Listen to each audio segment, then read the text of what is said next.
Copy আছে এটা copy আপনাদেরকে দিয়ে দিবে সাথে আমরা ডিটেইল দিয়ে উঠছি আপনারা ইতিমধ্যে জানেন আমাদের জেলা প্রশাসন থেকে 8 সদস্যের একটি কমিটি করা হয়েছে। এই কমিটিতে বিভিন্ন টেকনিক্যাল পার্সনরা আছেন। তো আমরা কমিটির লোকজনদেরকে নিয়ে আজকে আমরা একটা প্রাথমিকভাবে পরিদর্শনে আসলাম। আমরা দেখি এবং পরবর্তীতে আমরা একটা প্রতিবেদন আকারে আপনাদেরকে বিষয়গুলো জানাতে পারবো। এই ভবনের বিষয়ে আসলে টেকনিক্যাল পার্সনরাই আমাদেরকে এখন মতামত দিবে যে আমরা যে লোকালি আমাদের যারা এখানে সাপোর্ট আছেন ওনারা এখানে কোনো মানে ভিতরে কোনো কাজ চালাতে পারবেন কিনা।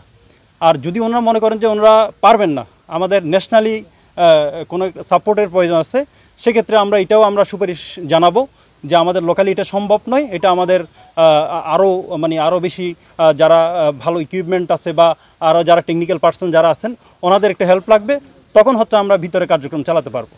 আমরা 10 দিনের মধ্যে 10 কার্য দিবসের মধ্যে রিপোর্ট দিব।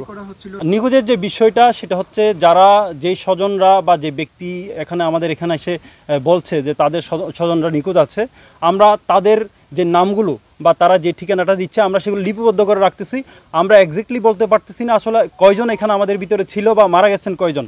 তো আমরা আমাদের ফায়ার সার্ভিসের যে ড্রোন বা ওনাদের যে বড় মই যেগুলো আছে সেগুলো দিয়েও কিন্তু ওনারা দেখেছেন, ওনারা ওইরকম স্পেসিফিক কোনো ডেড বডি কিন্তু ওনারা দেখেন নাই এই পর্যন্ত।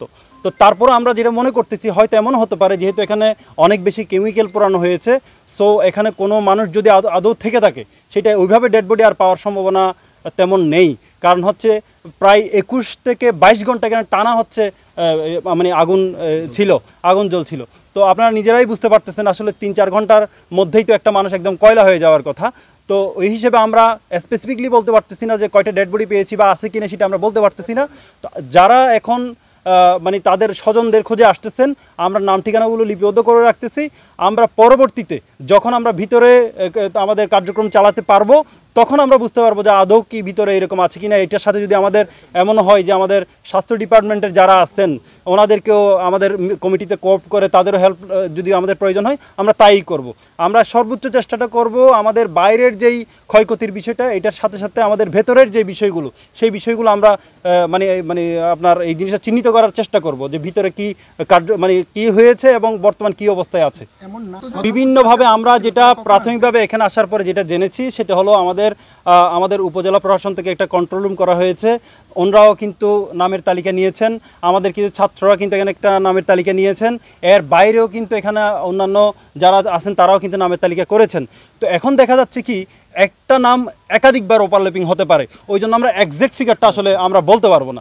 এক্সাক্ট ফিগারটা বলাটা ঠিক হবে না যেহেতু এটা একটা ফর্মাল ব্রিফিং, সো আমি এক্সাক্ট ফিগারটা বলবো না। তবে এখানে যারা প্রত্যক্ষদর্শী ছিলেন আমরা আপাতত যেটা শুনেছি সেটা হলো 100-এর অধিক মানুষ নাকি ভিতরে ছিল। সেটা হলো এখানে যারা প্রত্যক্ষদর্শী তাদের হচ্ছে একটা মতামত, কিন্তু এই জিনিসে আমাদের কোনো আমাদের কোনো এভিডেন্স বা এরকম আমাদের কোনো প্রুফ আমাদের কাছে নাই। এটা সংখ্যাটার চাইতে বড় বিষয় হলো এখানে যদি একজন মানুষও থেকে থাকে আমরা সেটাকেই গুরুত্ব দিয়ে দেখবো। এখানে সংখ্যাটার চাইতে বড় বিষয়টা হলো এখানে যদি এমন কোনো বিষয় থাকে যে একজন স্বজন মিসিং আছে কোনো ব্যক্তির, আমরা কিন্তু এটা গুরুত্ব সহকারে নিব। এটা হতে পারে 175 থেকে বেশি, হতে পারে 75 থেকে কম, এমন হতে পারে ধরেন এখানে 30 জন মানুষ আছে বা 3 জন মানুষ আছে, আমরা ঠিক সমান গুরুত্ব দিয়ে দেখব। আমি তো আপনাদেরকে এটাই বললাম যে আমাদের এখন মূল প্রচেষ্টাটা হলো আমাদের ভিতরের অবস্থাটা কি। ভিতরের অবস্থাটা যদি আমরা ইভেন আমাদের লোকালি যারা এক্সপার্ট আছেন তারা যদি ব্যর্থ হন, তাদের যে ইকুইপমেন্টগুলো আছে সেগুলোও যদি এখানে উদ্ধার কাজ চালাতে না পারে, তাহলে আমরা কিন্তু আরও সেন্ট্রাল থেকে বা আপনার ন্যাশনালি এইভাবে সুপারিশ করব যে যাতে ওনারা এসে আমাদেরকে ভিতরের এই জিনিসটা আমাদেরকে জানাই।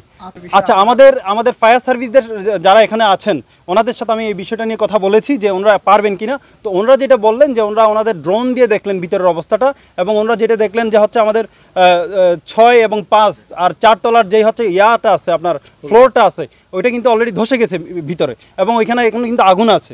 সো ওনারা পারবেন না, আজকে ওনাদের পক্ষে করা সম্ভব নয়। এটা আমরা অবজার্ভ করি, যদি এরকম পরিবেশ তৈরি হয় তাহলে হয়তো ওনারা কাজ করবেন।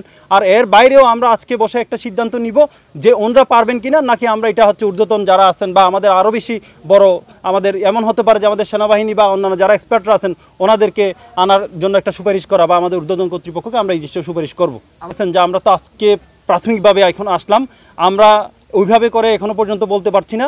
আমরা শুধু অতটুকুই জানি, যেটা আপনারাও জানেন, যে কিছু অনুপ্রবেশকারী 25 তারিখ এখানে ভিতরে আসছে এবং ওনাদের মানে বেশ কিছু লোকজন হচ্ছে বিভিন্ন তলায় ছড়িয়ে পড়ে এবং নিচতলায় কোনো একটা সময় হচ্ছে রাতের কোনো একটা সময় এখানে হচ্ছে আগুন লাগানো হয় এবং এখানে কিছু লোকজনের ভাষ্যমতে যে উপরের কিছু লোকজন নিচে নামতে পারেনি, তারা ওইখানে হচ্ছে মানে মারা গেছেন বা এরকম কোনো একটা ইনফরমেশন ওরা দিচ্ছেন। এই হলো প্রাথমিক অবস্থা।